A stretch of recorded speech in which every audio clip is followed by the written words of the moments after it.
Halo semua, selamat pagi. Pagi, luar biasa. Dan semangat pantang beda. Hurra!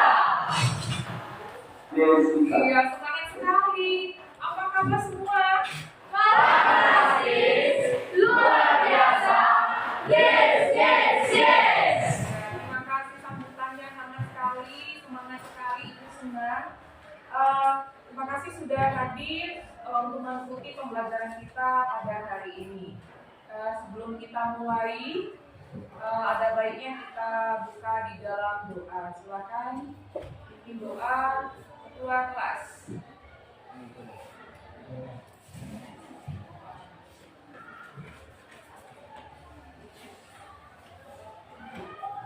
Oke teman-teman, sebelum kita mulai proses pembelajaran kita, mari kita berdoa menurut ajaran agama dan kepercayaan kita masing-masing. Berdoa dimulai.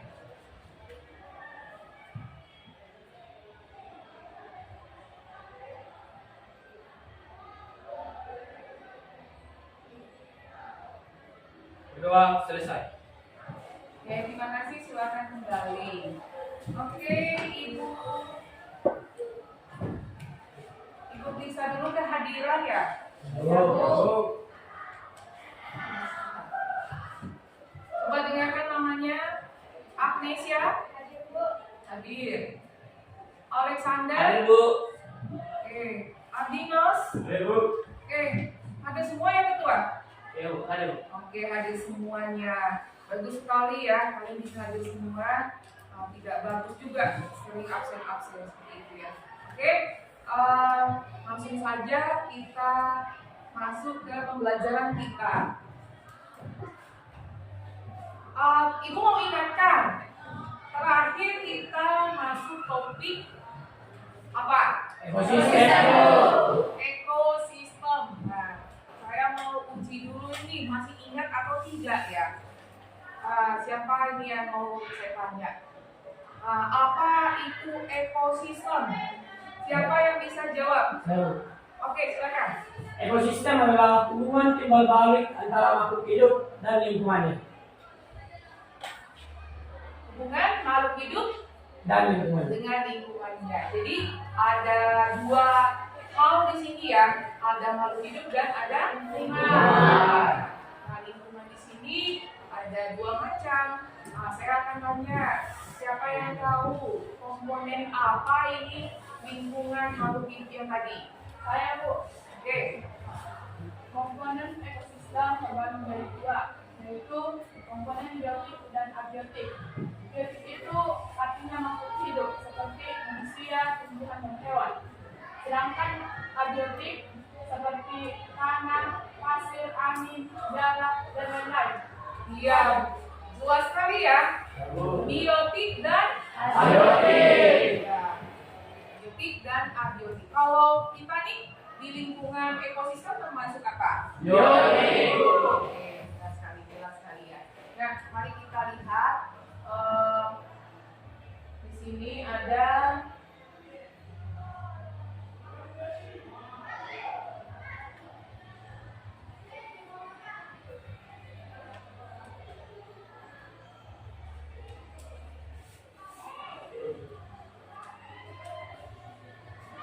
video mau saya putar. Inilah desa Chevron, desa terindah di dunia. Saking indahnya desa ini dijuluki negeri dongeng atau fairy tale village. Desa ini terletak di provinsi Overijssel, Belanda. Terdapat kanal yang mengelilingi rumah-rumah penduduk. Hampir setiap rumah memiliki halaman dengan taman yang ditata api. Rumput hijau, serta aneka bunga berwarna-warni tampak menghiasi rumah-rumah di Chevron. Salah satu keunikan di Chevron adalah aktivitas ice skating atau seluncur di atas es. Kegiatan ini hanya dilakukan pada musim tertentu saat kanal yang mengelilingi desa ini membeku, sehingga menjadi lapisan es. Kanal yang membeku itu digunakan para penduduk maupun pengunjung untuk ice skating. Berdasarkan informasi dari laman Chevron Village, setidaknya 1 juta wisatawan mengunjungi desa ini setiap tahun, yang membuat Chevron masuk dalam daftar 10 atraksi teratas di Belanda.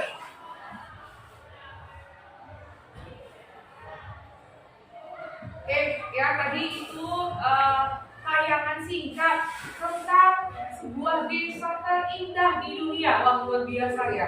Ternyata ada desa seindah itu. Bisa bayangkan tidak? Berarti di sana itu ekosistemnya itu seimbang dan lestari. Nah, kebayang nggak di Indonesia ada nggak yang kayak gitu deh? Jarang. Ada juga gitu ya, tapi Jarang. apalagi itu yang destinasi wisata tertentu lah ya, karena memang menarik pengunjung gitu ya. Kalau murni wilayah kita itu sangat susah namanya bersih dan terjaga gitu ya. Yang ada malah apa deh? Jadi pencemaran ya. Jangan jauh-jauh, di kelas kita saja pun sering tercemar oleh sampah. Nah, tentu kan kita menginginkan kondisi yang itu. Suka nggak pengen tinggal di desa yang gitu? Suka. Kenapa suka? Sonia? Karena lingkungannya udah sudah pasti terlihat dari orang-orang. Iya, indah, kayaknya nggak suka mukas lagi ya. Bersih juga kata si Sonia. Ya benar sekali ya. Nah, jadi hari ini kita belajar justru bukan yang ini ya, ekosistem yang seimbang, tapi ketika ekosistem itu sudah rusak ya, terjadilah namanya pencemaran ya. Nah, pencemaran ini macam-macam. Coba kira-kira apa ini pencemaran jenis-jenisnya?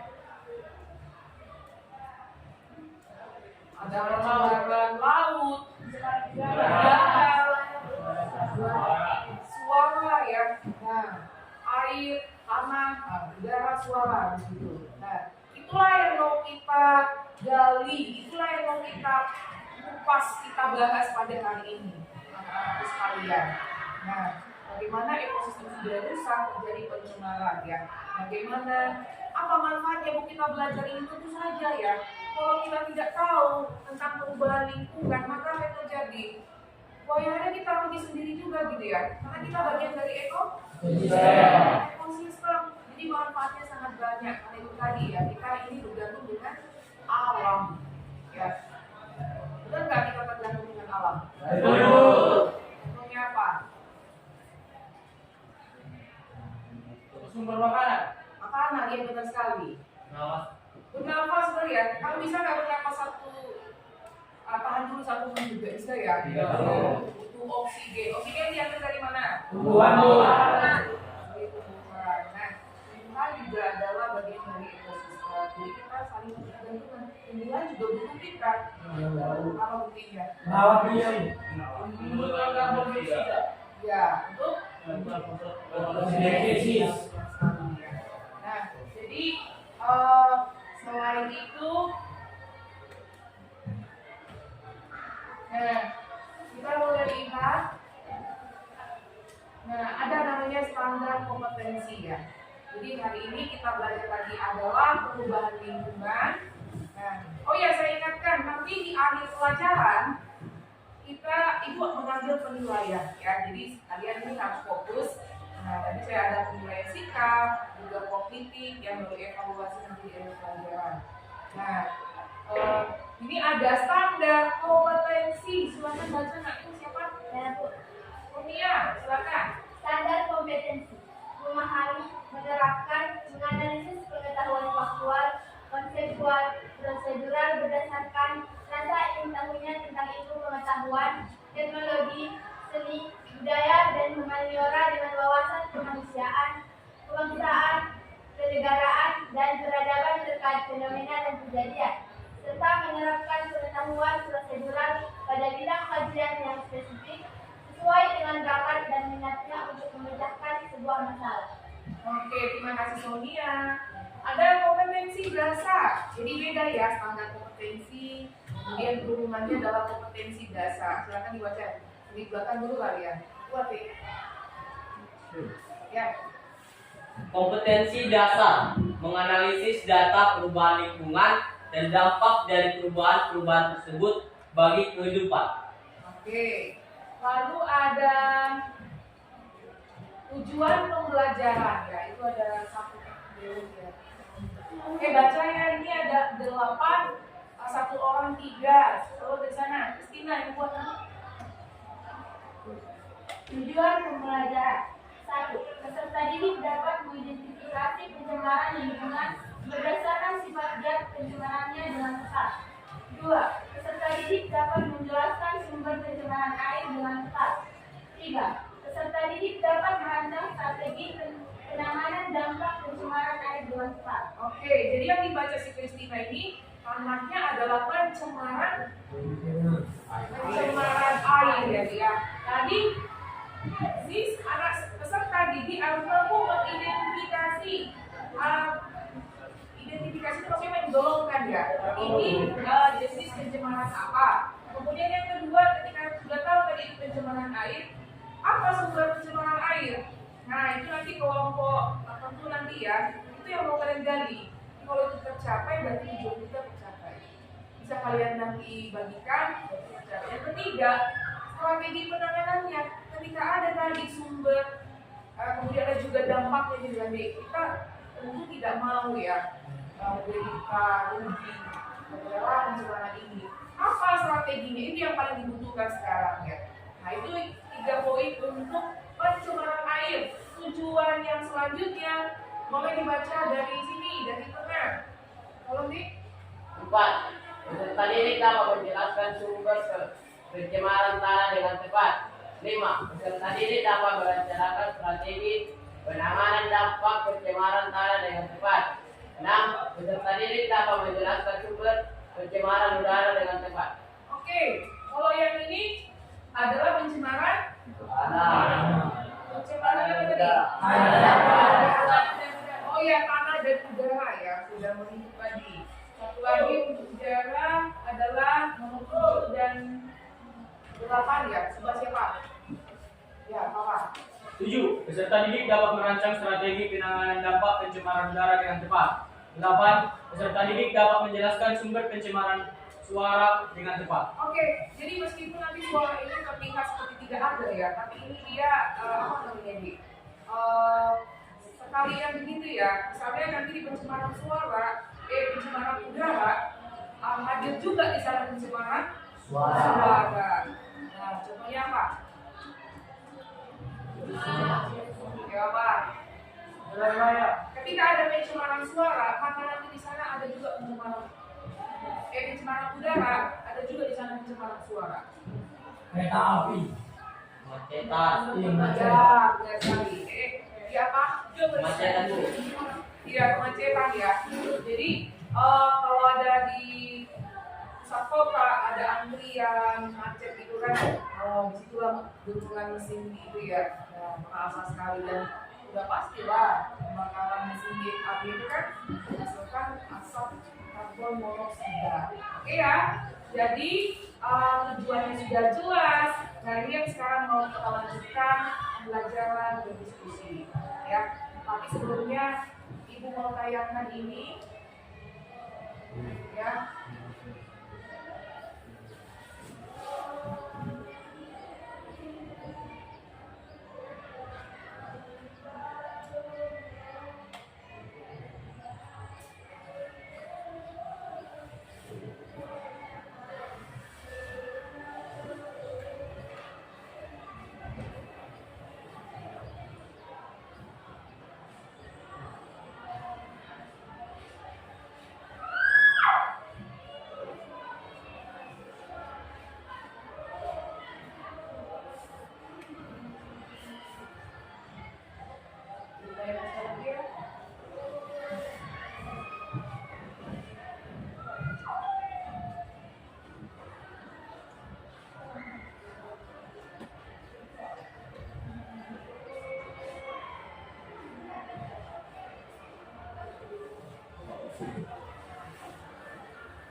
Oke, ini tayangan sangat singkat, tapi menjadi sangat penting ya. Ini adalah menjadi pembahasan kita kali ini ya, teman-teman sekalian. Coba melihat tayangan ini, apa yang kalian rasakan, apa yang kalian pikirkan? Nah, mungkin ada pertanyaan ya, kita bisa munculkan ya. Saya mau kasih kalian itu kata pertanyaan kuncinya dengan kata bagaimana dan mengapa. Ayo, silakan siapa yang dengan tadi musiknya dentuman kayak gitu tuh ya, itu menyerang sebuah ketidaknyamanan, tidak normalan seperti itu ya. Nah, apa yang kalian pikirkan? Pak, ya silakan. Budi. Dan dari yang 3 video ini terdapat ada 3 gambar contoh. Yang pertama itu contoh dari polusi udara, yang kedua dari pencemaran laut, yang ketiga dari kekeringan. Saya mau bertanya dari salah satu gambar ini yang termasuk pencemaran polusi atau polusi udara. Di sini saya ingin bertanya, bagaimana cara menanggulangi atau meminimalisir dari polusi udara ini supaya berkurang? Oke, terima kasih. Terima kasih, Ray. Jadi tadi ini sangat membahayakan tadi ya, dia jelaskan tadi dia temukan ada beberapa pencemaran. Nah, dari Ray sendiri, bagaimana caranya meminimalisir? Ya, kalau menghentikan itu sulit ya. Nah, mengurangi dulu katanya. Nah, ini pertanyaan Ray, nanti akan kita bahas di diskusi ya. Mudah-mudahan nanti terjawab ya, Ray. Nah, satu lagi mengeluarkan isi pikirannya tadi melihat tayangan singkat tadi. Oh ya, silakan. Jadi saya mengambil dari video tersebut, bagaimana kita menyelamatkan lingkungan kita secara kita tahu bahwa lingkungan kita ini sudah cukup parah. Iya, benar sekali ya. Jadi hampir sama sebenarnya dengan mereka dia. Bagaimana cara menyelamatkannya? Ya, coba baca di apa judulnya di atas. Hentikan kerusakan, selamatkan lingkungan. Hentikan. Kalau tidak dihentikan dari sekarang, maka semua kita ini akan merasakan sendiri akibatnya ya. Akan punah ya. Jangan-jangan kita juga di populasi manusia akan pelan-pelan akan punah begitu. Sementara bumi ini hanya satu-satunya planet yang bisa dihuni. Kalau ada planet lain, nah ayo kita transfer manusia ke sana gitu ya. Mau juga aku ditransfer gitu ya. Nah, meskipun sekarang ada penelitian ya, ada planet baru apa? Mars dan meneliti katanya ada ciri-ciri kehidupan. Nah, kemungkinan ini sekian nggak tahu lah ya, kemungkinan saja. Kenapa tidak ya? Mungkin dia akan bisa menunjukkan tanda kehidupan di sana, jadi manusia bisa tinggal di sana gitu ya. Tapi sebelum itu terjadi kan, itu harus penelitian lebih lanjut. Yang kita lakukan adalah menghentikan dari sekarang gitu. Kalau enggak ini secepatnya kan akan banyak terjadi bencana dan akibat dari perubahan lingkungan seperti itu ya. Nah, jadi inilah masalah yang akan kita bahas. Oleh karena itu anak-anak ibu ini saya silakan untuk mengambil kelompok sesuai dengan kelompok yang sudah kita bagi seperti biasanya. Ada 5 kelompok. Silakan dari sekarang.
Ayo silakan ketua-ketua kelas.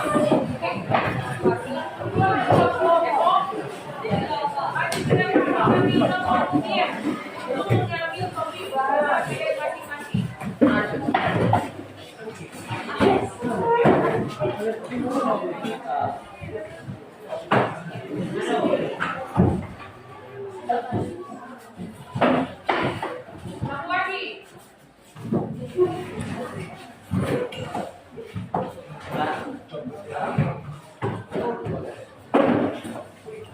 nomor berapa? Nomor berapa?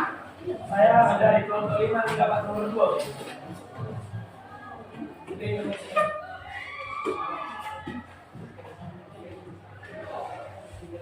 Dia empat.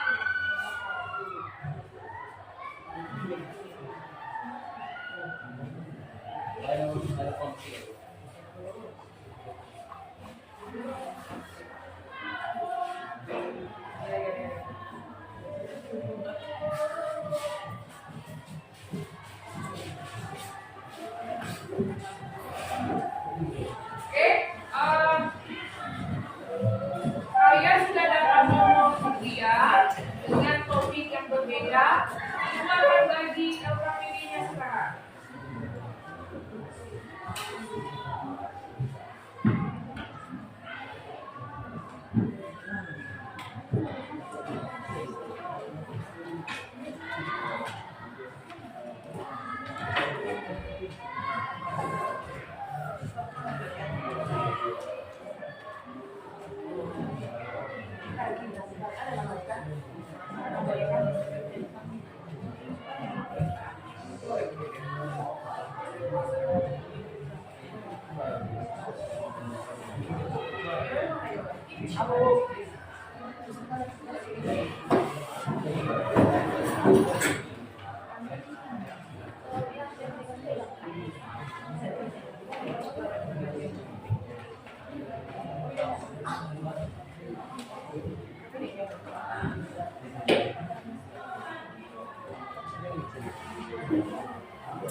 Udah tadi?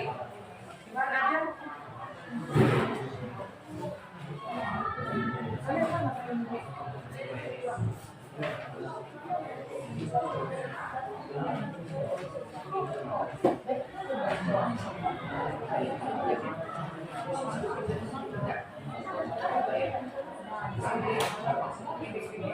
Ada sudah? Jadi,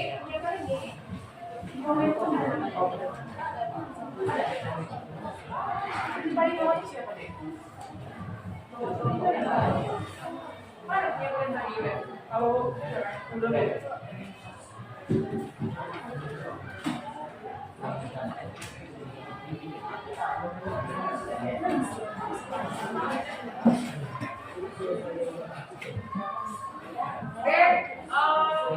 Baik, LKPD sudah ibu bagikan bahan ajar juga, dan kalian juga sudah mendapatkan kartu gambar-gambar. Itu nanti kalian urutkan yang menceritakan sebuah proses terjadinya perubahan lingkungan sesuai dengan topik kalian masing-masing. Mana kelompok yang membahas eutrofifikasi? Mana yang kelompok yang bahas global warming? Greenhouse effect. Oke. Kemudian pencemaran laut. Yang ini sama ya, pencemaran laut ya. Oke. Oke, silakan berdiskusi dari sekarang. Nah, silakan kalian membaca bahan ajar supaya memudahkan kalian berdiskusi. Ivan, silakan.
Waktunya 5 menit lagi.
Oke, baik. Waktu berdiskusi sudah selesai. Mari kita konsentrasi. Untuk ini, Ibu persilakan kelompok pertama siapa yang maju? Kami Oke, kelompok berapa? Kelompok 1. Pembahasannya komunikasi. Boleh ke depan silakan.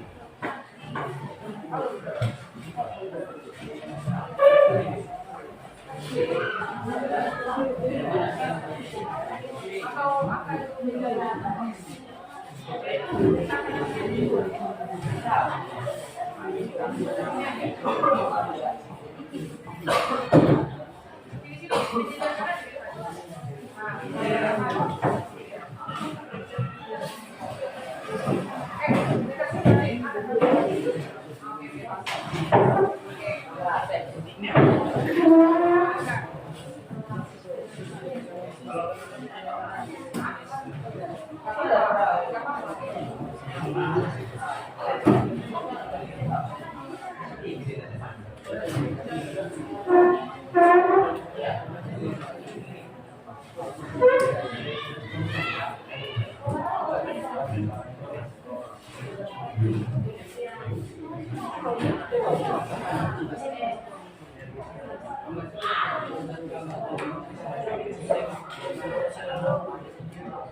Oke, langsung saja nih, waktunya 15 menit.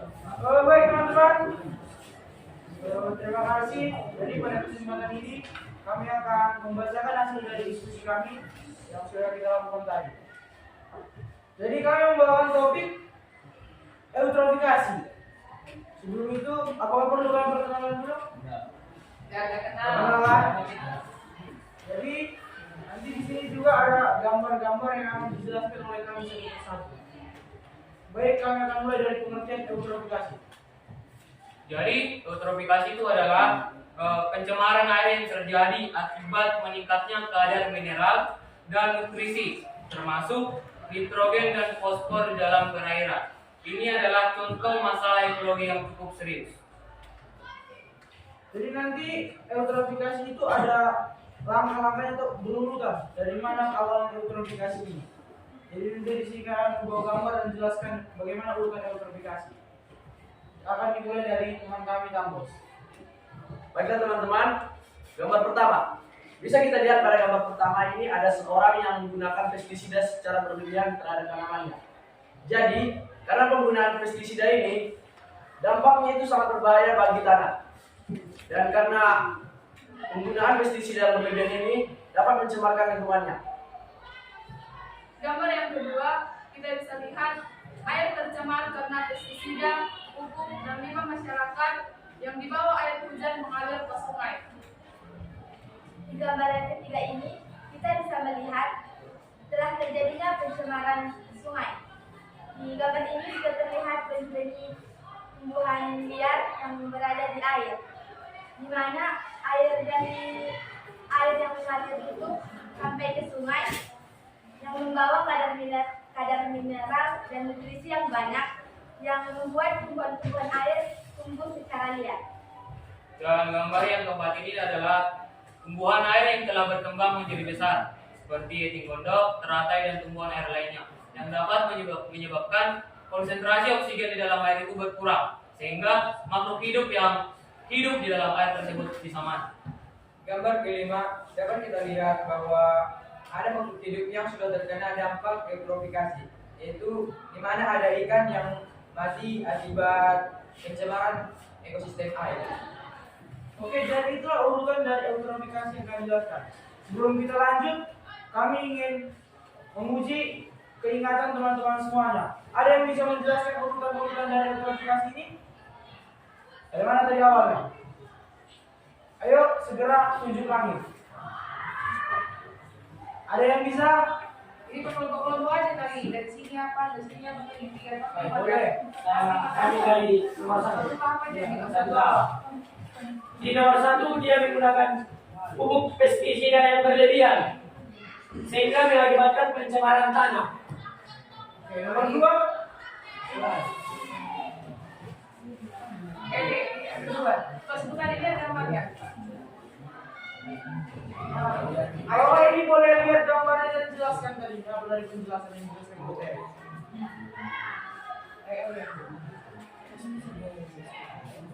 Pestisida yang berlebihan akan dibawa air ke sungai.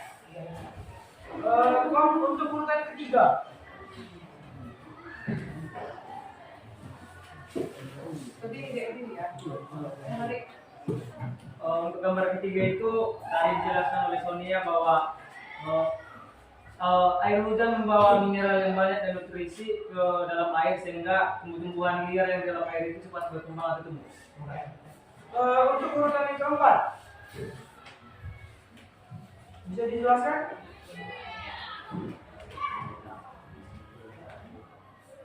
Silakan. Di urutan keempat ini eceng gondok telah tumbuh karena kadar mineral nutrisi yang ada dalam air itu meningkat sehingga eceng gondok ini akan tumbuh lebih liar lagi. Blooming namanya ya. Blooming ya, tidak terkendali. Lanjut ke kelima. Gambar kelima ini kita dapat melihat biota laut yang sudah terkena dari dampak kerusakan air atau pencemaran air tersebut menjadi mati. Ya. Jadi itulah tadi urutan-urutan dari eutrofikasi.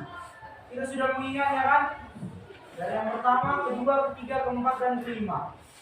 Jadi Di sini kami akan menjelaskan apa sih dampak-dampak dari eutrofikasi. Kenapa harus kita ketahui? Kalau kita ketahui dampaknya, maka kita nanti akan takut ya, akan waspada, dan kita nanti akan merawatnya atau mengurangi pencemaran lingkungan. Penyebabnya eutrofikasi ini adanya emisi nutrisi dari industri. Berasal dari deterjen. Kalau kita menyuci kamar mandi, pasti kan deterjen itu mengalir ke pembuangan. Mungkin pembuangannya terus mengalir sampai kepada sungai, danau, atau mungkin bahkan laut. Jadi dan pupuk pertanian terlalu berlebihan. Jadi di sini kan rata-rata kita ini orang tuanya berkebun, bertani. Misalnya kita sebagai anaknya mengingatkan jangan terlalu banyak memakai pupuk buatan. Biasakan menggunakan pupuk kompos, pupuk alami. Dan yang ada juga dari limbah manusia dan limbah peternakan. Dampaknya ini adanya penurunan konsentrasi oksigen di dasar perairan. Jadi kalau semakin banyak oksigen yang digunakan oleh tumbuhan-tumbuhan liar tersebut, maka nanti apa yang digunakan oleh makhluk hidup laut, makhluk hidup yang di dalam ekosistem tersebut. Maka kalau oksigen sudah berkurang, otomatis mereka hidupnya akan terganggu. Jadi sebegitu berbahayanya eutrofikasi ini. Dan nanti itu, bayangkan kalau ikan contohnya tidak ada, banyak punah. Bagaimana keselanjutannya? Itu berdampak pada kita. Jadi semakin banyak nutrisi, maka berkembang pesat tumbuhan air dan fitoplankton. Jika oksigen menipis, sulit bagi biota laut untuk hidup. Dan juga nanti itu pupuk pestisida itu akan membentuk senyawa kimia, menyebabkan juga bau tidak sedap. Kalau ada danau yang banyak kayak hijau-hijau seperti gambar pada 3, pasti nggak enak baunya kan? Nggak enak, pasti nggak sedap, membuat kita tidak nyaman. Jadi mungkin itu penjelasan dari kami eutrofikasi. Satu lagi, contoh eutrofikasi. Salah satunya itu di Pantai Ancol. Ada yang pernah ke Jakarta nih? Ada yang kan? Ada. Pernah ke Pantai Ancol? Pernah. Nah, di Pantai Ancol kan? Kepada seluruh siswa kami yang ikut serta dalam perlombaan pidato bahasa Inggris dan storytelling, supaya seluruhnya berkumpul di aula sekolah kita. Ibu ulangi, kepada seluruh siswa-siswi kami yang mengikuti perlombaan pidato bahasa Inggris, supaya seluruhnya berkumpul di aula sekolah kita, dan kepada anggota OSIS supaya ikut serta juga berkumpul di situ. Sekarang juga terima kasih. Baik, jadi contoh itu di Pantai Ancol. Karena Pantai Ancol ini di perkotaan dan banyak limbah industri dan limbah manusia. Jadi itu sudah termasuk terkena pencemaran eutrofikasi. Makanya di Pantai Ancol itu banyak katanya tumbuh eceng gondok dan tumbuhan-tumbuhan liar lainnya di laut. Maka itu sudah tercemar lah. Jadi itulah contoh eutrofikasi. Mungkin itu penjelasan dari kami tentang eutrofikasi. Kepada teman-teman, ada yang ingin bertanya? Ya, kami persilakan. Baik, saya ingin bertanya mengenai pencegahan. Kita tahu bahwa pencegahan itu sangat perlu dilakukan untuk mengurangi dampak eutrofikasi. Jadi, apa sih pencegahan yang bisa kita lakukan untuk mengurangi dampak eutrofikasi? Baik, untuk Alex dari pertanyaannya. Jadi, pertanyaan Alex akan dijawab oleh teman kami Sonia. Baiklah, saya mewakili kelompok kami akan menjawab pertanyaan dari teman saya. Jadi untuk pencegahan eutrofikasi kita bisa memulainya dari hal-hal yang sederhana. Misalnya tidak membuang limbah ke sungai, ke laut ataupun ke danau. Soalnya limbah juga banyak yang bisa didaur ulang atau dijadikan kompos atau kandang. Dan yang kedua, mengurangi penggunaan pestisida karena masih banyak pupuk-pupuk organik yang bisa kita gunakan untuk membasmi hama di dalam bidang pertanian. Dan yang ketiga, untuk menangkap ikan lebih baik jangan menggunakan bom, karena jika menggunakan bom akan terjadi pencemaran laut dan benih-benih bermatian. Jadi itu pertanyaan dari Alex. Bagaimana? Apakah sudah puas dengan jawabannya? Oke, Ya. waktunya sudah selesai ya. Silakan ditutup saja. Jadi sekian penjelasan dari kami. Kita sudah mengetahui dampak dari eutrofikasi. Maka kami sudah mengimbau kepada teman-teman semuanya mengurangi atau tidak lagi melakukan pencemaran lingkungan. Sekian dari kami. Terima kasih. Ambil dulu. Oke, silakan.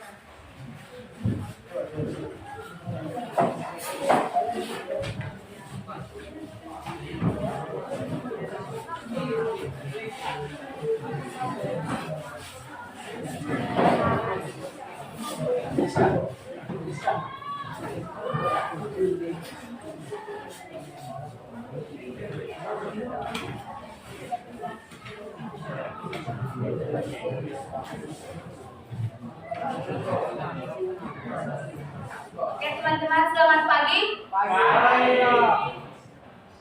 Oke, tujuan kami di sini untuk menjelaskan diskusi kami tadi. Judul dari diskusi kami, Greenhouse Effect. Jadi, pengertiannya akan dijelaskan oleh teman kami dan Victor.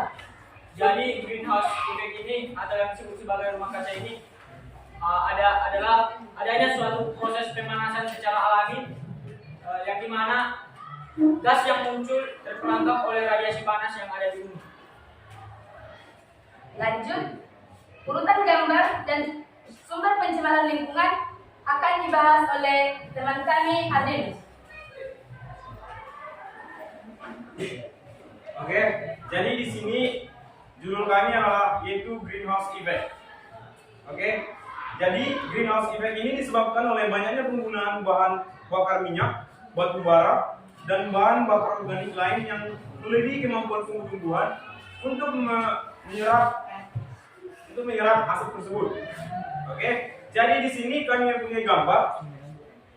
Greenhouse effect ini bisa terjadi karena asap motor ataupun mobil, dan bisa juga dengan asap dari pabrik.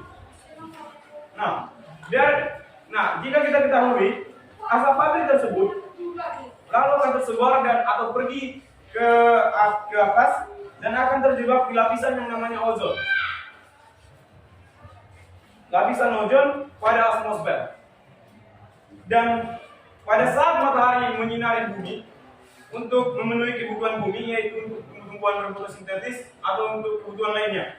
Nah, kita katakan aja matahari menyinarkan sinarnya yaitu 1000 joule. Sedangkan yang dibutuhkan oleh bumi yaitu 600. Nah, 600 ini digunakan bumi untuk memenuhi kebutuhannya. Nah, 400 lagi gimana? Nah, terjadinya greenhouse effect ini greenhouse effect ini juga dikatakan seperti rumah kaca. Rumah kaca itu kita bisa katakan kaca. Kaca itu sifatnya memantulkan. Jadi matahari tadi 1000 joule disinari bumi menyerapnya adalah 600. Nah, 400 ini gimana? Seharusnya 400 ini harus dibuang ke ruang angkasa. Tetapi karena ada yang dinamakan dengan greenhouse effect ini, 400 lagi itu dipantulkan ke dalam bumi. Makanya bumi itu menjadi kering. Makanya kita bisa rasakan pada malam hari itu bisa panas. Nah, kalau dia bumi kering akan mengakibatkan yang namanya kebakaran hutan. Dan kita bisa ketahui di gambar yang ini. Kita akan mengetahui gambar bumi sesudah dan sebelum. Inilah gambar bumi sesudah terjadinya efek yang dinamakan dengan greenhouse effect. Nah, kalau greenhouse ini semakin tebal, maka akibatnya akan semakin kacau, dan akan terjadi yang dinamakan dengan global warming. Sekian dari saya, terima kasih.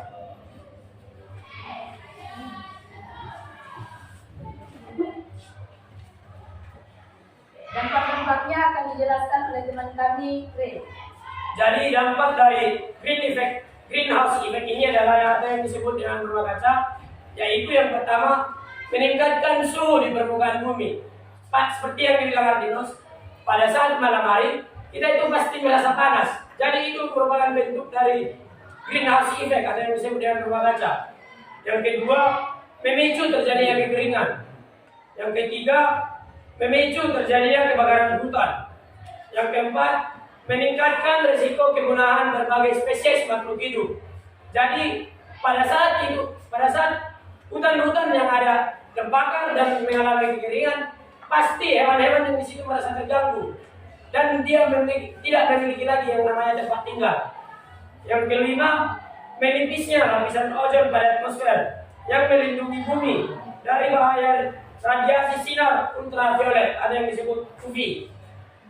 Yang terakhir adalah kita sebagai makhluk hidup pasti merasa risih pada saat hewan-hewan buas datang kepada tempat kita tinggal, karena tempat tinggal hewan buas ini tidak memiliki lagi yang namanya tempat tinggal. Jadi itulah dampak dari greenhouse effect. Oke, teman-teman kami, ada yang mau bertanya? Kalian persilahkan. Bagaimana cara mengatasi atau mengurangi polusi udara? Saya akan menjawab pertanyaan dari kami, Auda. Dengan mengurangi polusi udara tersebut, kita dapat mengurangi bahan bakar minyak, batu bara, mengurangi bahan bakar organik lain yang melebihi kemampuan tubuh untuk menyerapnya. Juga kita bisa dengan melakukan reboisasi atau penghijauan agar polusi udara kita itu selalu seimbang. Dan sebagai contoh, jika orang tua kita menyuruh kita untuk ke warung membeli sesuatu dengan jarak sekitar 100 meter atau 200 meter, sebaiknya kita berjalan agar kita juga bisa mengurangi dampak dari polusi tersebut, dan dengan melakukan aktivitas tersebut atau gerakan tersebut, kita bisa menjadi bugar dan sehat akan aktivitas tersebut dan gerakan tersebut.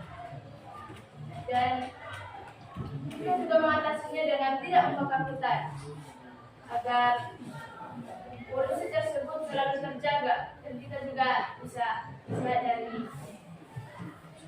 sehingga yang diberikan oleh tumbuhan tersebut.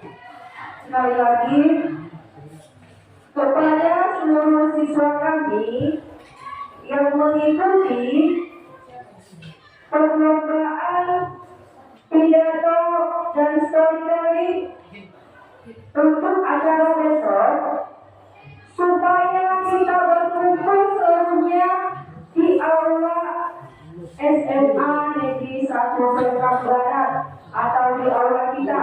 Sekali lagi Ibu beritahukan kepada seluruh siswa kami yang ikut serta dalam perlombaan pidato supaya seluruhnya berkumpul di aula sekarang juga. Terima kasih. Oke, teman-teman Aulia, apakah jawaban kami?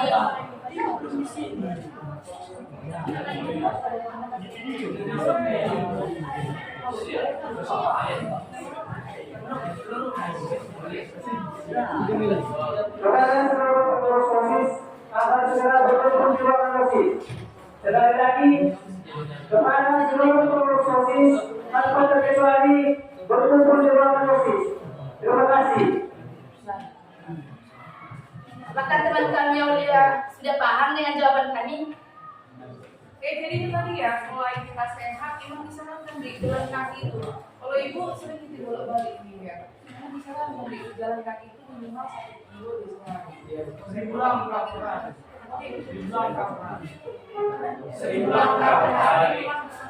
Iya. Jadi ini sedikit ya, efek rumah kaca ini disebut juga sebagai EFK atau GFK ya. Apa itu EFK? Nah, itu nanti yang dijelaskan mereka ya, sudah bagus sekali.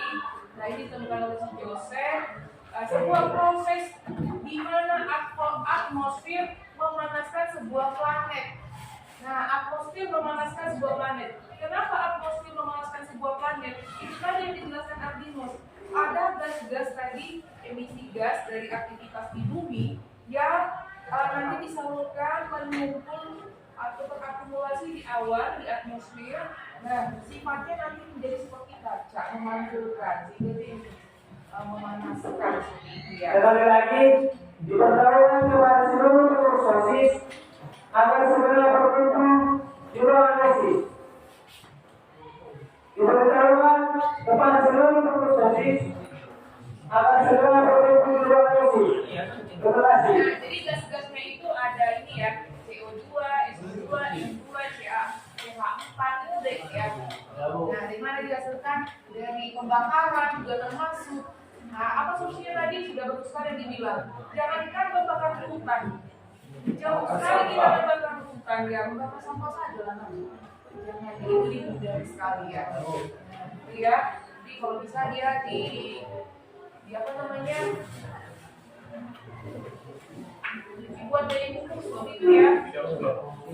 Lihat nanti. Oke, saya kira itu saja. Sudah selesai, waktunya sudah habis. Terima kasih dan Mungkin ini saja presentasi kami kali ini. Terima kasih.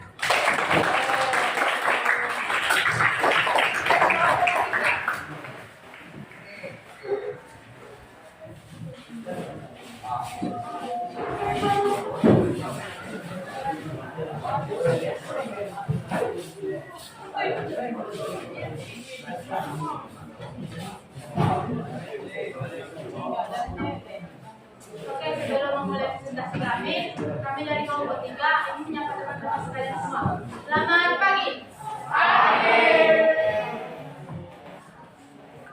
Kami dari kelompok 3 memohon supaya saat kami mempresentasikan hasil diskusi kami, teman-teman sekalian untuk memperhatikannya. Oke, kami diskusi yang ingin kami presentasikan dengan judul global warming, yang dimana mungkin global warming ini sudah dijelaskan oleh kelompok 2 tadi. Jadi kami hanya menambahi apa yang mereka kurang jelaskan tadi. Jadi teman kami bernama Mikael akan menyebutkan apa arti dari global warming. Global warming atau pemanasan global adalah keadaan di mana meningkatnya suhu atau temperatur di permukaan bumi yang menyebabkan bumi itu semakin panas. For information, menurut penelitian ilmuwan selama 1 abad terakhir, bumi mengalami peningkatan suhu sebesar 0,8 derajat Celcius.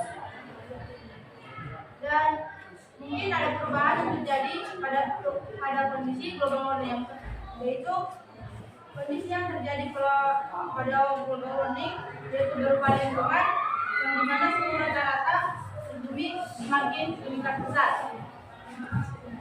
Dan mungkin teman-teman sekalian, apa sih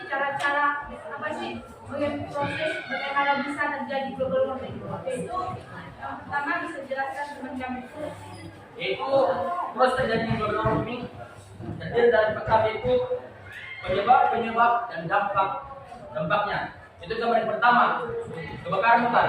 Di mana kebakaran hutan ini menyebabkan terjadinya asap yang terdiri dari karbon dioksida dan karbon monoksida. Asap ini akan melayang ke udara, melayang ke atmosfer.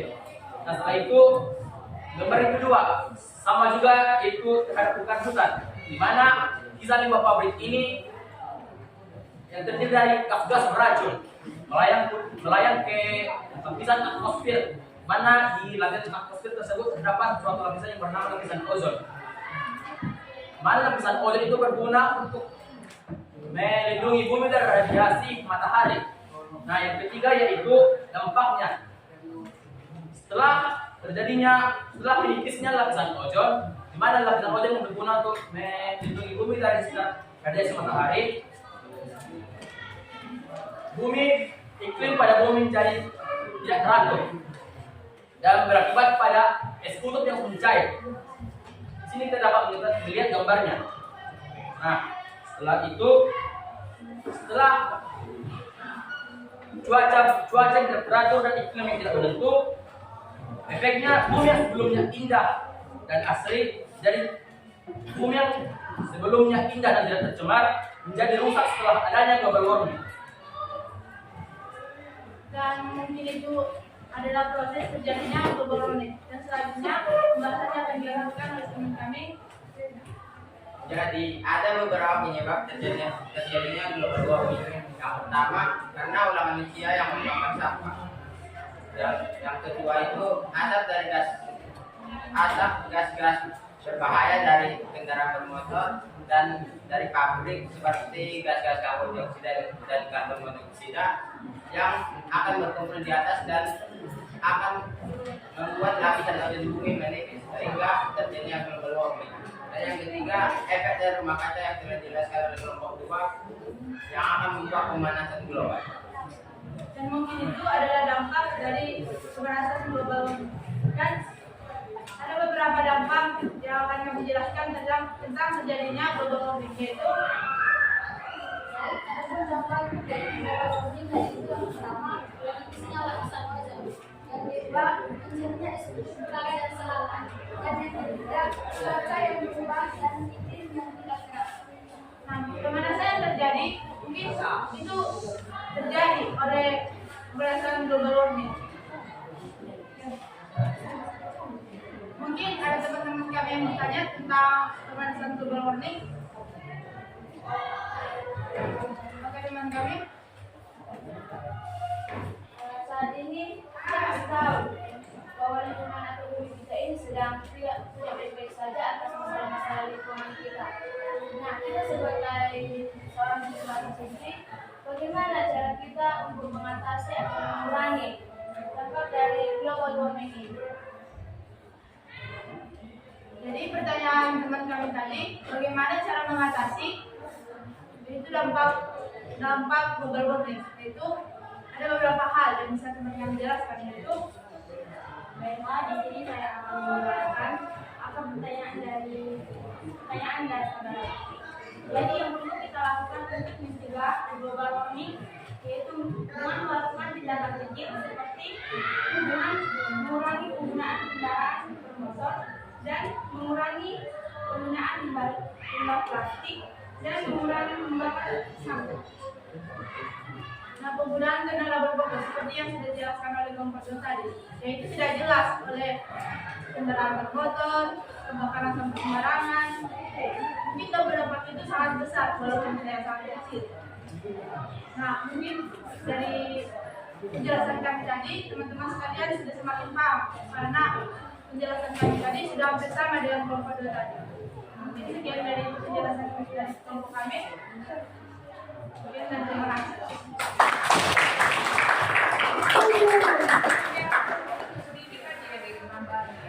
Jadi tadi pemanasan global ini ada yang mungkin perlu kita tahu. Kalau definisinya udah pasti ya, ini peningkatan rata-rata atmosfer laut dan kedalaman bumi. Jadi kalau dia tadi gas rumah kaca, apa tadi?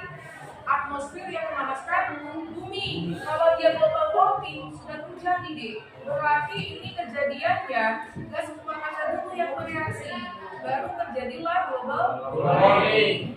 Nah, akibatnya ini nanti berpengaruh ke laut dan di daratan di bumi. Nah, lihat ini, penyebabnya ternyata salah satunya adalah efek rumah kaca yang tadi dijelaskan sebenarnya.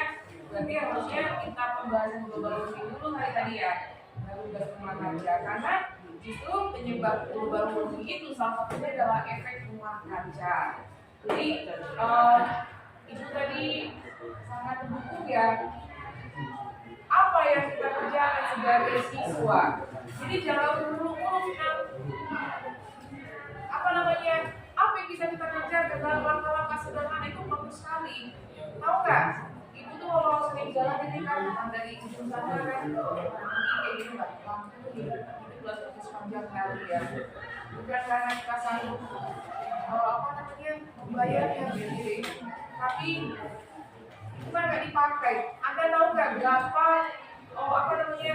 berapa barang batu bara yang dibatu di pembangkit di sana hanya untuk memenuhi kebutuhan listrik kita. Masa iya Bu matikan lampu siang hari? Kira slogannya apa? Pulang-pulang aja matikan lampu siang hari. Masa ada kalah sama bulan-bulan dan gitu ya? Iya. Jadi masa itu mau membantu? Iya. Logikanya itu Kalian tengok nggak api asapnya itu kepulannya itu ya, kemana itu masuk ke atmosfer. Nah begitu ya. Kemudian biasakan mengkonsumsi makanan-makanan lebih sehat. Ya misalnya jangan yang suka beli kulkas dulu, beli belanja banyak-banyak terus bikin di kulkas itu ternyata juga ya. Jadi kalau misalnya bila perlu kita nggak bisa terlalu banyak pakai kulkas begitu ya, karena kulkas itu juga barang rumah yang menghasilkan CFC, AC. Nah kalau kalian punya uang banyak mau bikin rumah ini desainnya yang ramah lingkungan nih, lingkungan yang tidak sirkulasi yang benar, gitu ya. Ada banyak hal seperti itu. Ya jangan buang sampah tentunya. Ini harus kita bikin gerakan dulu nih. Ini di proses dulu, oke. Gimana caranya coba? Ini menggalakkan juga ini ya, banyak sampah dengan dibeli pengenal organik, anorganik, B3 ya. Bahan berbahaya di apa? Sampah itu ya ada nanti. Nah, jadi banyaklah mungkin possible yang menggerakkan atau ada disiplin sendiri gitu ya. Sampah kita kumpulkan, lalu kita olah gimana aja tapi gitu loh. Bank sampah.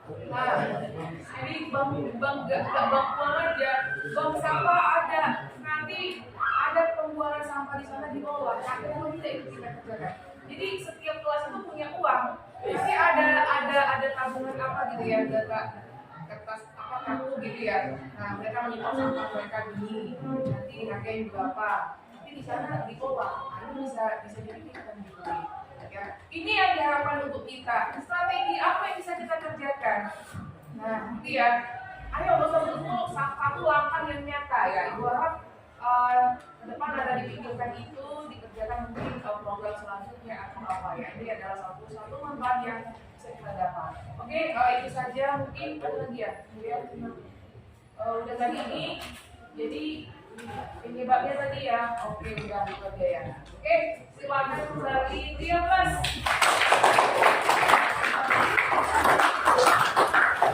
Yang terakhir pembahasan kita tentang pencemaran laut itu silakan.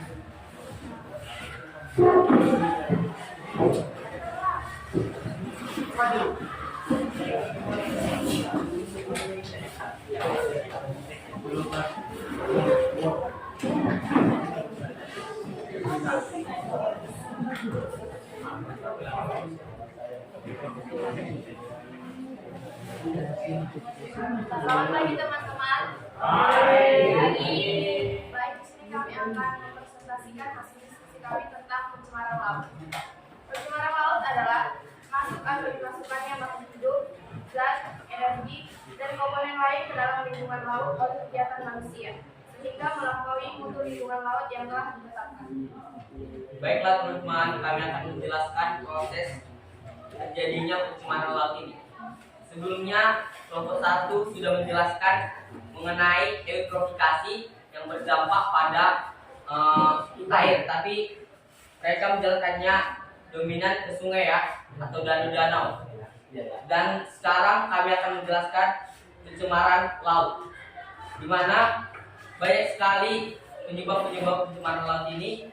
Salah satunya itu sampah. Kita tahu bahwa sampah ini telah banyak sekali mendominasi di laut kita, yaitu laut Indonesia. Kenapa? Karena lebih dari setengah laut Indonesia telah dikelilingi oleh sampah, sehingga akan banyak biota laut yang terganggu populasinya. Di sini dijelaskan bahwa sampah berada di tepi laut, dan akan terbawa oleh arus ombak seperti pada gambar kedua ini, di mana sampah tersebut akan tenggelam ke dasar laut, dan ini pastinya akan menyebabkan banyak sekali kepunahan ikan, seperti ikan paus yang menelan sampah ini, sehingga paus tersebut akan mati. Dan itulah beberapa dampaknya. Dan lanjut ke gambar yang ketiga. Gambar ini adalah air laut yang menjadi keruh karena zat kimia dan yang menyebabkan warna air laut berubah. Oke teman-teman, di gambar ini dapat kita lihat karena tercemarnya air laut mengakibatkan ikan mati dan pastinya akan mengakibatkan populasi ikan berkurang. Dampak pencemaran laut adalah: 1. Rusaknya habitat biota laut. 2. Penurunan biodata laut. 3. Gangguan kesehatan apabila mengkonsumsi air tersebut. 4. Terjadinya operasi dan erosi. 5. Kesimpangan laut menjadi terganggu. Ada beberapa cara mengatasi pencemaran laut. Yang pertama, tidak membuang limbah ke pantai dan laut. Yang kedua, tidak membuang sampah sembarangan. Yang ketiga, tidak membuang zat kimia ke air laut. Dan yang keempat, jangan menggunakan produk saat menangkap ikan. Oke teman-teman, apakah ada yang ingin bertanya?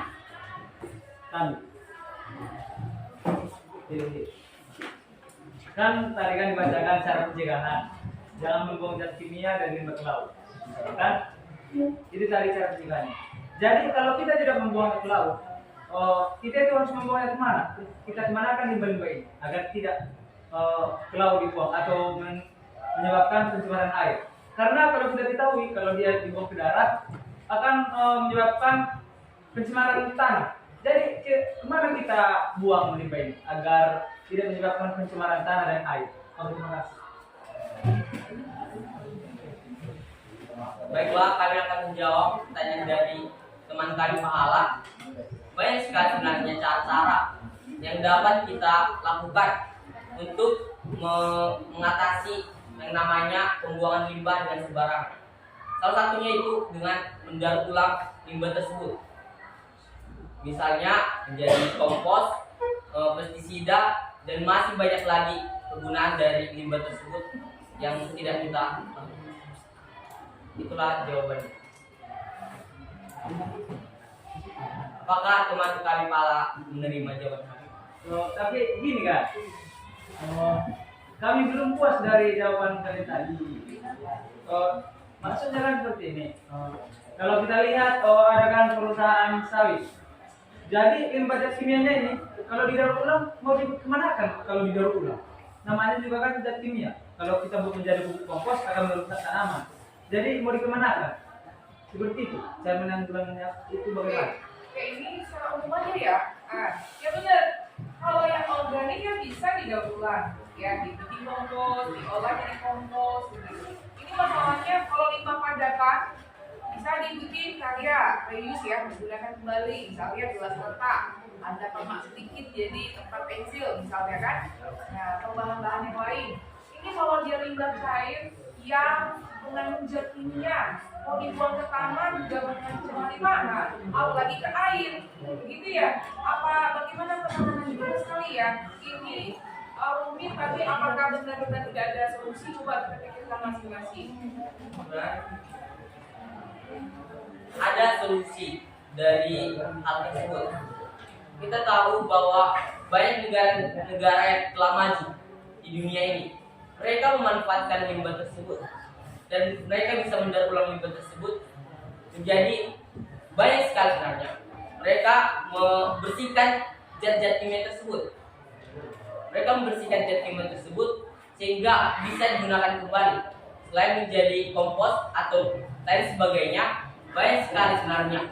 Mereka bisa mendaur ulang limbah tersebut menjadi misalnya seperti saya pernah baca yaitu Arab. Mereka mendaur ulang limbah menjadi air minum. Mereka bisa membuat seperti itu. Itulah. Berarti tidak serta-merta semudah itu kan? Berarti ada proses dan butuh apa? Waktu. Alat ya. Berarti ini sudah memanfaatkan teknologi. Nah itu tadi sebenarnya ada di situ ya tujuan pembelajaran kita ya. Strateginya di sana melibatkan teknologi ya. Ada hal-hal yang ya sudah diperankan di teknologi, mungkin mesin atau zat-zat yang dicampurkan ke limbah supaya menetralisir lah namanya begitu ya. Jadi banyak sekali. Ada banyak pabrik kan yang jangan-jangan di Sumatera ini pun ada pernah itu ya. Limbahnya dia kan mengandungkan limbah ada pewarna tekstil, itu tuh gak ditangani, dibuang saja ke Danau Toba itu. Nah, ayo pabrik apa yang ada di daerah saya? Ingat gak? Udah ditutup kayaknya. Apa nih? Nah, itu tuh mereka sembarangan aja. Jadi pendirian pabrik itu izin mendirikan sebuah bangunan itu ada persyaratannya, termasuk penanganan limbah. Kalau ini berdiri, limbah itu dikemanain gitu? Itu juga sudah tuntas. Ya baru diizinkan itu berdiri sebuah bangunan di pusat kota nggak boleh juga gitu ya, karena udara. Coba lihat di daerah mana di kita ini yang ada pabrik di pemukiman. Bukan kan? Ya, Mbak.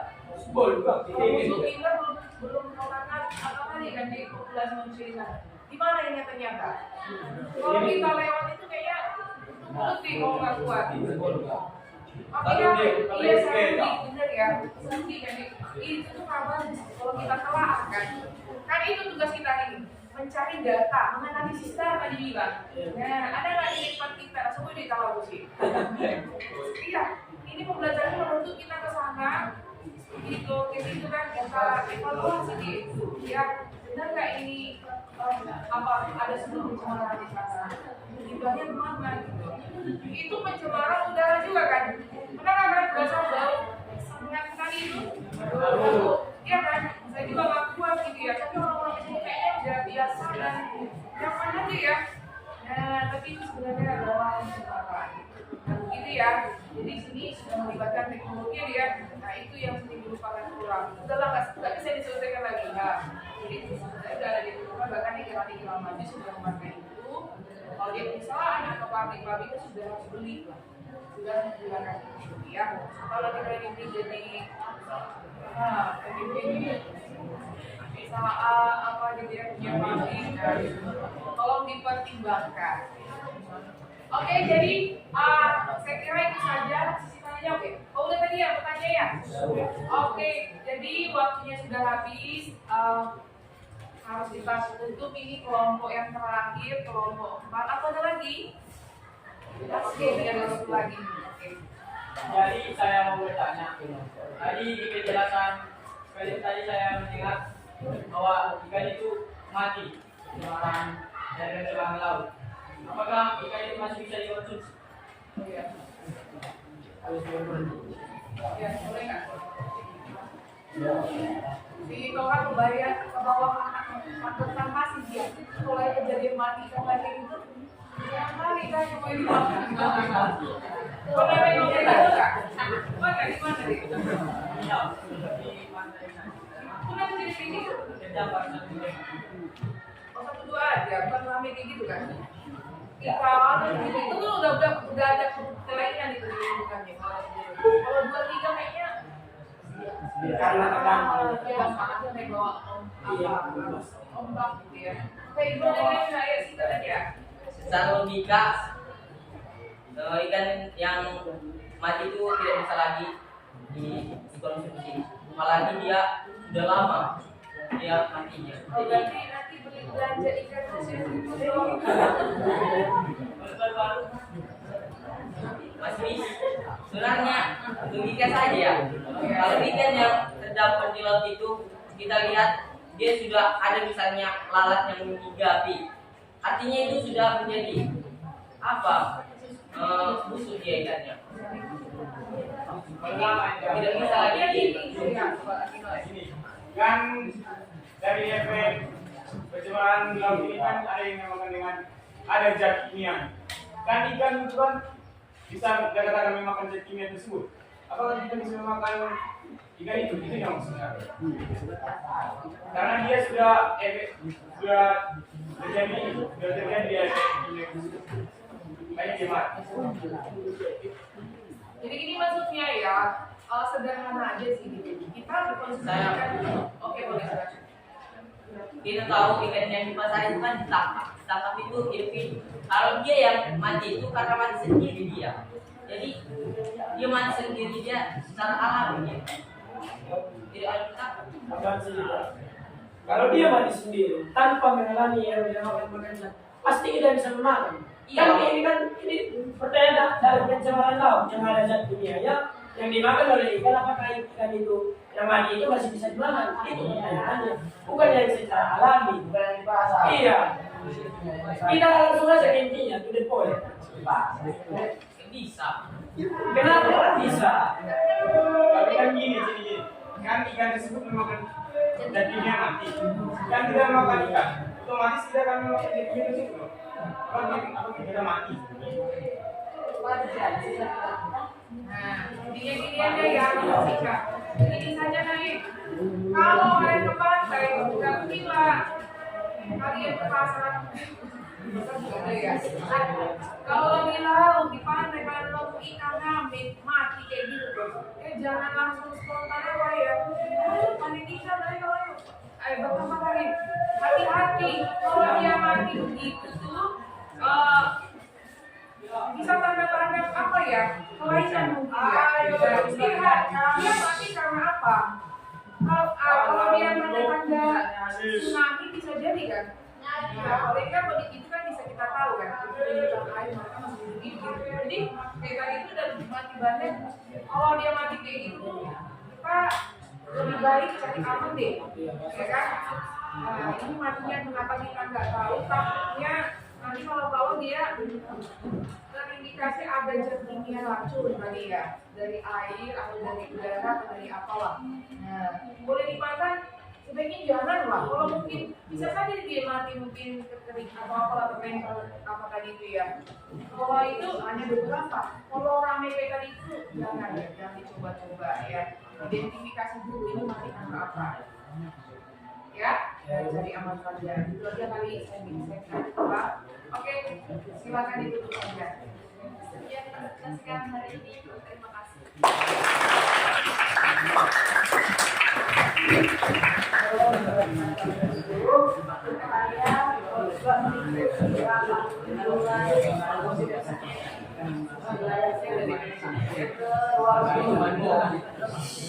Oke, baik. Terima kasih buat anak-anak ibu yang sudah berpartisipasi di masing-masing kelompoknya, sudah berkontribusi menanya, ada yang menjawab ya, ada bahkan yang menambahi. Ini luar biasa, Ibu, bangga sekali. Jadi sebelum kita mengakhirinya, ada baiknya ada yang menyimpulkan secara umum apa yang kita bahas hari ini. Dan nanti setelah ini juga ada refleksi kesan-kesan apa yang didapat selama pembelajaran kita hari ini ya. Terlebih dahulu kesimpulan dulu dari satu orang, silakan. Ayo. Berdiri. Baik, yang pertama saya mau mengucapkan terima kasih kepada Ibu karena sudah membimbing kami dalam topik pembelajaran pendidikan pencemaran lingkungan. Yang kedua, saya berterima kasih kepada setiap kelompok teman-temannya sudah menjelaskan topik-topik yang ada di pembahasan kita ini. Dari penjelasan tersebut, kita sama-sama tahu apa-apa ada pencemaran lingkungan dan apa dampaknya, bagaimana kita menanggulanginya. Karena kita sudah mengetahui ternyata dampak pencemaran lingkungan itu sangat-sangat berbahaya bagi kehidupan kita. Bukan hanya kehidupan kita, tapi semua makhluk hidup yang ada di bumi ini. Maka bersama kita untuk merawat bumi kita ini, karena bumi kita ini sudah tua. Kita sama-sama merawat. Mari menjadi anak-anak muda yang tidak merusak lingkungan, tetapi merawat lingkungan dengan baik. Cukup sekian kesimpulannya. Terima kasih.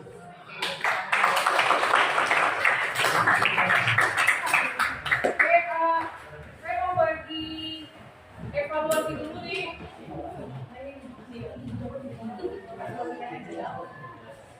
Bagikan, membagikan.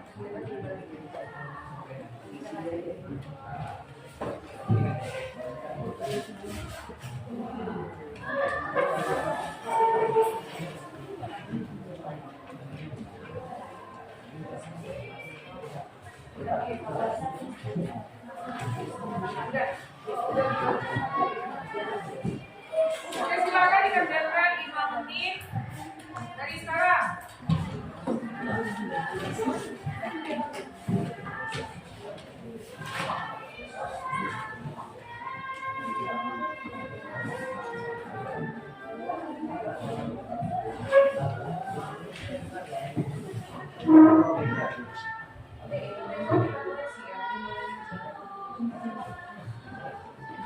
Oke,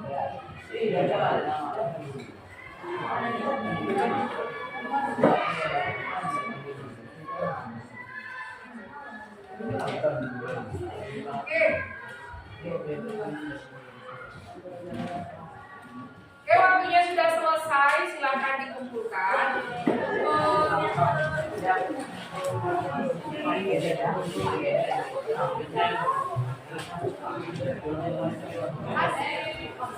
Oke, selanjutnya sebelum menutup, Ibu mau dengarkan kesan-kesan dan mungkin ada saran barangkali ya tentang pembelajaran kita hari ini, apa yang dirasakan, atau ada yang tidak fokus atau tidak menarik, atau ada perlu tambahan barangkali dari satu orang, dan saran juga lah ya untuk pembelajaran hari ini, apakah senang atau tidak menyenangkan gitu ya. Boleh satu orang dari siapa? Oh, dari Tambos dulu deh. Oke, Tambos. Baiklah, kesan dan kesan yang saya dapatkan pada pembelajaran hari ini. Yang pertama, saya merasa senang dan karena saya dapat mengetahui tentang pencemaran lingkungan dan bagaimana cara menanggulanginya. Jadi, menurut saya pembelajaran hari ini itu sudah masuk dalam kategori baik karena kita dapat mengerti tentang pembelajaran ini, kita memahami dengan baik, dan tingkat kefokusan kita terhadap materi ini sudah cukup baik karena kita menjelaskan dengan materinya dengan sempurna, kita mendengarkan penjelasan dari teman-teman juga dengan baik, dan kita juga dapat paham tentang materi-materi tersebut. Jadi kritik dari pembelajaran hari ini, kiranya kedepannya kita lebih serius lagi dalam melakukan pembelajaran di hari-hari yang berikutnya.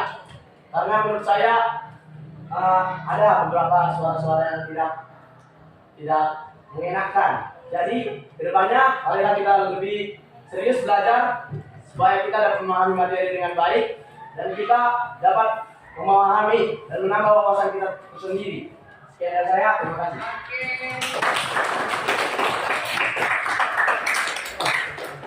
Udah kayaknya. Udah ya, udah mau menyimpulkan dari semuanya. Oh ya, sebelumnya Ibu ingatkan, ini adalah materi terakhir di semester ini. Jadi sampai jumpa di materi selanjutnya, tapi sudah di kondisi yang berbeda, kalian sudah naik kelas. Karena nanti materi yang pertama itu adalah tentang sel. Oh ya, Ibu ingatkan lagi, tugas kalian selanjutnya adalah silakan membuat laporan ya deh, mengumpulkan nanti aksi nyata yang kalian lakukan ke lingkungan ya. Nanti saya beri penilaian ini.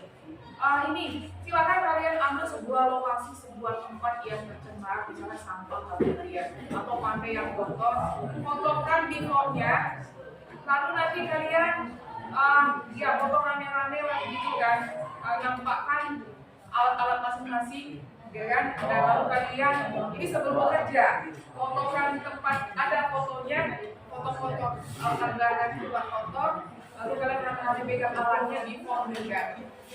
Lalu nanti fotokan lagi afternya. Begitu. Ini berkelompok atau rame-rame semuanya? Rame-rame aja. Silakan di-upload di sosial media, nanti tag Ibu. Ini boleh divariasikan, misalnya mau ke TikToknya atau ke foto aja gitu ya. Ini benar-benar ya kita lakukan dan entah ini selama nanti saya mau kemudian itu bukan pada nilai ya. Ini anak-anak kuliah ini benar-benar harus bisa menyasar ya. Oke? Itu untuk tugas selanjutnya. Dan sekali lagi Ibu berterima kasih buat semuanya. Rangkaian acara kita hari ini sudah selesai, dan sebelum kita bubar, kita tutup di dalam doa oleh siapa? Aulia. Oke, silakan. Ini deh.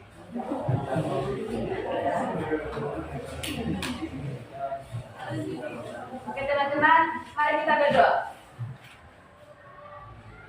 Tuhan Yesus, Tuhan yang bertahta dalam kerajaan surga, kembali kami mengucap syukur kepada Tuhan, di mana pada pagi hari ini Engkau Engkau masih memberkati kami di ruangan kelas kami ini dalam proses ajar mengajar. Tuhan, proses ajar mengajar kami telah selesai. Sekarang kami mau pulang ke rumah kami masing-masing. Kiranya Tuhan telah memberkati kami dan menyertai kami di perjalanan nanti. Terimalah doa kami